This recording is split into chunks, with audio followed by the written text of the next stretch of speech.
கட்சியினுடைய தலைவர் அன்பு சகோதரர் தோழர் PM பாண்டியன் அவர்களை வருக வருக என அன்போடு வரவேற்கின்றோம். வேளாளர் அரசியல் எழுச்சி மாநாடு, அந்த மாநாட்டினுடைய தலைவர் அன்புக்குரிய சகோதரர் SR பாண்டியன் அவர்களே,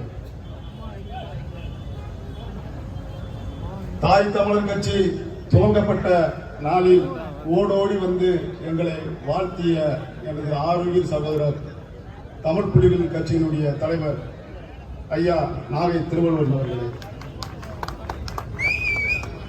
என்னுடைய இரத்த உறவான என்ன உயிரினும் மேலான என் தாய்மார்களே, அண்ணர்களே, தம்பிகளே, உங்கள் அனைவருக்கும் எனது முதற்கண் வணக்கத்தை தெரிவித்துக் கொள்கிறேன். 2008ஆம் ஆண்டு மாவீரன் பசுபதி பாண்டியனை வைத்து மாபெரும் உண்ணாநிலை போராட்டத்தை நாங்கள் வைத்திருந்தோம். நானும் அண்ணன் பசுபதி பாண்டியனும் தொடர்ச்சியாக பயணித்தவர்கள். மாவீரனை பற்றி நாங்கள் சொல்லிக்கொண்டே போகலாம்.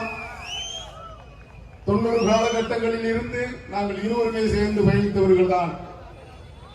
அரசியல் விடுதலை என்பதே நம்மளுக்கு எட்டாக்கடையாகத்தான் இருக்கிறது. தேவேந்திர மக்களுக்கு அரசியல் ஒரு கனவாகத்தான் அது போய் கொண்டிருக்கிறது. அதற்கு காரணம் நம் மாற்று சமூகத்தினுடைய ஒரு நல்லிணக்கத்தை உருவாக்கிக் கொள்ளவில்லை என்பதுதான் அதில் முக்கியமான ஒரு அம்சம். நம் இன மக்கள் தியாகி இம்மானுவேல் சேகரன் நினைவேந்த நிகழ்வுக்கும் சுந்தரேங்கனார் நினைவேந்த நிகழ்வுக்கும் வருவதோடு சரி, அரசியலை பற்றி சிந்தித்து பார்ப்பது கிடையாது. அரசியல் அதிகாரம் உனக்கு இல்லை என்றால் உன்னுடைய ஒடுக்குமுறை காவல்துறையாலும் சரி, அரசு இயந்திரங்களாலும் உனக்கு வந்து கொண்டே இருக்கும். அதை எதிர்த்து போராட முடியாது.